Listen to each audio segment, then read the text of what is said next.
न जायते म्रियतो वा कदाचिन्ना यं भूत्वा भविता वा न भूयाः अजो नित्याः शास्तोषि पुराणो न हन्ते हन्यमाने शरीरे।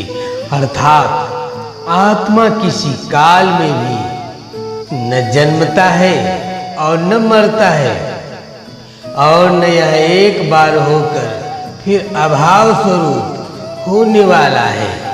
आत्मा जन्मा नित्य शाश्वत और पुरातन है। शरीर के नाश होने पर भी इसका नाश नहीं होता। भगवत गीता में सनातन धर्म की नीतियों का स्पष्ट वर्णन है। गीता में 18 अध्याय और 700 श्लोक हैं। इसी ज्ञान रूपी महासागर की कुछ बूंदें सागर के रूप में यहाँ प्रस्तुत की गई हैं। इन बूंदों को ग्रहण करके आप अपने जीवन को आशाओं से भरें और सुख एवं संपन्नता से परिपूर्ण जीवन जिएं। महाभारत युद्ध के समय कुरुक्षेत्र की रणभूमि में भगवान श्री कृष्ण ने अर्जुन को जो उपदेश दिया है, उन्हीं उपदेशों का संकलन है श्रीमद् भगवत गीता। असल में यह उपदेश का संकलन प्रश्न और उत्तर के रूप में है। अर्जुन कई प्रश्नवाचक चिन्हों के भंवर में फंसे हुए होते हैं और भगवान श्री कृष्ण इन्हीं प्रश्नों का उत्तर देते हुए अर्जुन को इस चक्रव्यूह से बाहर निकालते हैं। भगवत गीता ही है जो आधुनिक युग में समस्याओं से घिरे हुए मनुष्य को एक कर्मशील जीवन जीने के लिए प्रेरित करती है। गीता ऐसे प्रेरणादायक संदेशों का महासागर है जो जीवन से निराश मनुष्य को आशाओं से भर देती है। ठीक उसी प्रकार जिस प्रकार भगवान श्री कृष्ण ने अर्जुन की निराशाओं को दूर किया और उसे युद्ध लड़ने के लिए प्रेरित किया। आज की इस भागती दौड़ती जिंदगी में मानव को, उसके मन को, उसकी आत्मा को अगर कोई शांत, स्थिर और प्रसन्न चित्त रख सकता है तो वो है भगवत गीता। नैनम छिदन्ति शस्त्राणि नैनम दहति पावकः न चैनम क्लिंद्यानपो न शोषयति मारुतः। अर्थात आत्मा को शस्त्र काट नहीं सकते और न ही अग्नि से जला सकती है। जल इसे गीला नहीं कर सकता और वायु इसे सुखा नहीं सकती। आइए जानते हैं भगवत गीता के सुविचार, श्रीमद् भगवत गीता के अनमोल वचन। जातस्य हि ध्रुवो मृत्युर्ध्रुवं जन्म मृतस्य च तस्माद् परिहार्थे न तुम शोचित महर्षि। अर्थात जन्म लेने वाले की मृत्यु निश्चित है और मरने वाले का जन्म निश्चित है।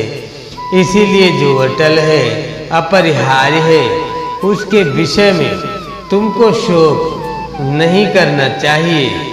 अपकीर्ति मृत्यु से भी बुरी होती है। अपने अनिवार्य कार्य करो, क्योंकि वास्तव में कार्य करना निष्क्रियता से बेहतर है। सदैव संदेह करने वाले व्यक्ति के लिए प्रसन्नता न इस लोक में है न ही कहीं और।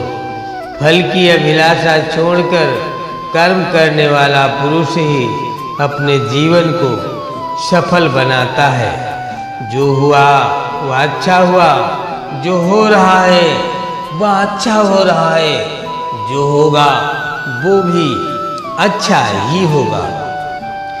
मेरा तेरा छोटा बड़ा अपना पराया मन से मिटा दे, फिर सब तुम्हारे और तुम सबके हो। मन की गतिविधियों, होश, श्वास और भावनाओं के माध्यम से भगवान की शक्ति सदा तुम्हारे साथ रहती है। धरती पर जिस प्रकार मौसम में बदलाव आता है, उसी प्रकार जीवन में भी सुख दुख आता जाता रहता है। लोग आपके अपमान के बारे में हमेशा बात करेंगे। सम्मानित व्यक्ति के लिए अपमान मृत्यु से भी बदतर होता है।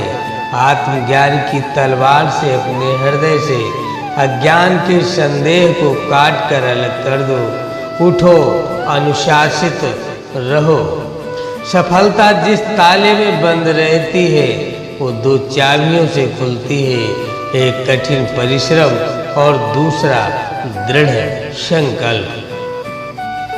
मैं भूतकाल, वर्तमान और भविष्यकाल के सभी जीवों को जानता हूँ, लेकिन वास्तविकता में मुझे कोई नहीं जानता। जो दान कर्तव्य समझकर बिना किसी संकोच के किसी जरूरतमंद व्यक्ति को दिया जाए, वो सात्विक माना जाता है। जो पुरुष सुख तथा दुख में विचलित नहीं होता और इन दोनों में संभाव रहता है, वो निश्चित रूप से मुक्ति के योग है। कर्म वो फसल है जिसे इंसान को हर हाल में काटनी पड़ती है, इसलिए हमेशा अच्छे बीज बोए ताकि फसल भी अच्छी ही हो। जो लोग भक्ति में श्रद्धा नहीं रखते, वे मुझे पा नहीं सकते। अतः वे इस दुनिया में जन्म मृत्यु के रास्ते पर वापस आते रहते हैं। मैं धरती की मधुर सुगंध हूँ, मैं अग्नि की ऊष्मा हूँ। सभी जीवित प्राणियों का जीवन और सन्यासियों का आत्म संयम भी मैं ही हूँ। वह जो सभी इच्छाएं त्याग देता है और मैं और मेरा की लालसा और भावना से मुक्त हो जाता है, उसे शांति प्राप्त होती है। मेरे लिए न कोई घृणित है न प्रिय, किंतु जो व्यक्ति भक्ति के साथ मेरी पूजा करते